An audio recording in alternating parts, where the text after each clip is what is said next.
2014 में नरेंद्र मोदी के प्रधानमंत्री बनते ही अडानी का नाम उनके साथ लगातार जुड़ने लगा। दरअसल क्रेडिट रिसर्च रिपोर्ट में पता चला है कि अडानी ग्रुप के कर्ज से भारत भी कर्जदार हो जाएगा। इसका सार है कि अडानी ग्रुप ने बहुत कर्ज ले रखा है। अगर हालत बिगड़ी तो ग्रुप कर्ज के जाल में फंस सकता है। गौतम अडानी भारत के सबसे धनी व्यक्ति हैं और दुनिया के चौथे धनी व्यक्ति। उनकी संपत्ति 11 लाख करोड़ रुपए के आसपास है। एक अर्थशास्त्री ने हिसाब लगाया कि 100 लोग 10 लाख साल काम करेंगे तो इतनी संपत्ति कमा पाएंगे। मान लीजिए 400 रुपए प्रतिदिन प्रति व्यक्ति को मिलेंगे।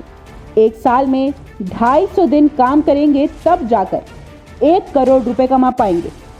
कर्ज के हिसाब लगाने के बाद अडानी की संपत्ति अब बढ़ चुकी है, यानी 11 लाख करोड़ रुपए हर साल लगेंगे। अब सवाल उठता है कि आखिर अडानी के पास इतनी संपत्ति कहां से आई? तो इसका जवाब शेयर बाजार में बढ़ती तेजी है। जी हां, गौतम अडानी ने 1988 में अपना बिजनेस शुरू किया था। उनके 7 कंपनियां शेयर बाजार में लिस्टेड हैं।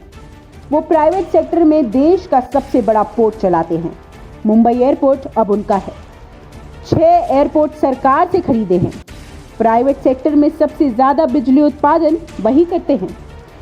बिजली में लगने वाला कोयला सबसे ज्यादा खनन अडानी करते हैं। देश में सबसे ज्यादा सीमेंट बनाते हैं। इतना ही नहीं, फॉर्च्यून ब्रांड के तहत तेल, आटा, चावल, बेसन जैसी चीजें भी बेचते हैं और इन सबसे जुड़ी कंपनियों के शेयर भी तेजी से ही भाग रहे हैं। इन कंपनियों के शेयरों की कीमत, मार्केट कैपिटलाइजेशन 19 लाख करोड़ रुपए से ज्यादा है। कंपनियों में शेयर होने के चलते अडानी की संपत्ति बढ़ी है। इसके चलते उन्होंने लंबे समय तक देश में सबसे ज्यादा धनी होने का खिताब मुकेश अंबानी से छीन लिया। अंबानी की संपत्ति 8 लाख करोड़ रुपए के आसपास है और अडानी की 11 लाख करोड़। वहीं अब दूसरी तरफ क्रेडिट साइट ने अडानी की इस अमीरी को कागजी बताकर सवाल खड़े कर दिए हैं। रिपोर्ट में कहा गया कि ये संपत्ति शेयरों की कीमत से जुड़ी हुई है। मतलब ये हुआ कि शेयरों की कीमत अगर गिरी तो संपत्ति भी कम हो जाएगी।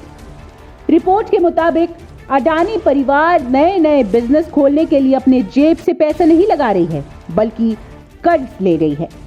वह तांबे, एल्यूमिनियम, पेट्रोकेमिकल, टेलीकॉम जैसे धंधे में उतर रही है। इन क्षेत्रों में उनके पास अनुभव नहीं है। ग्रुप कर्ज के जाल में फंस सकता है। वैसे कर्ज लेने में कोई बुराई नहीं है। सवाल यह है कि आप कर्ज चुका पाएंगे या नहीं। बिजनेस करने के लिए 2 तरह का पैसा ही होता है, शेयर बेचकर और कर्ज लेकर। आमतौर पर बड़ी कंपनियां दोनों तरह से फंड लेती हैं।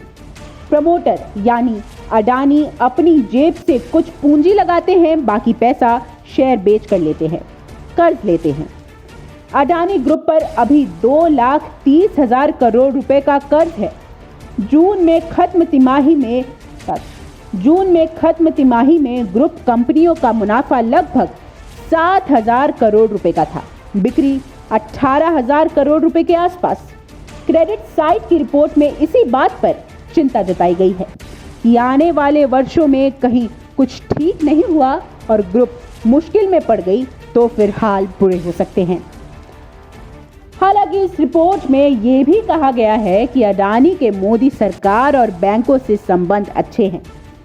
अडानी खुद तो फोकस में बने ही हुए हैं। अंबानी के साथ उनकी होड़ चलती ही रहती है, कभी टाटा बिरला के साथ तो कभी किसी और के साथ। एक समय ऐसा था जब अंबानी ने अडानी को पीछे छोड़ दिया था। अब अंबानी को अडानी से ही चुनौती मिल रही है। अडानी ने मुकेश अंबानी को अमीरी में पीछे छोड़ रखा है, बिजनेस में नहीं। रिलायंस का मुनाफा कम से कम 3 गुना ज्यादा है अडानी ग्रुप से। अब तक दोनों अलग अलग सेक्टर में काम कर चुके हैं, लेकिन आने वाले सालों में ग्रीन एनर्जी, मीडिया, टेलीकॉम में टक्कर हो सकती है। क्रेडिट साइट ने इसी होड़ में होश खोकर गलती करने की आशंका भी जताई है। अंबानी अडानी की रेस का नतीजा आने वाले कुछ सालों में ही पता चलेगा। अडानी के बारे में 2 किस्से हैं।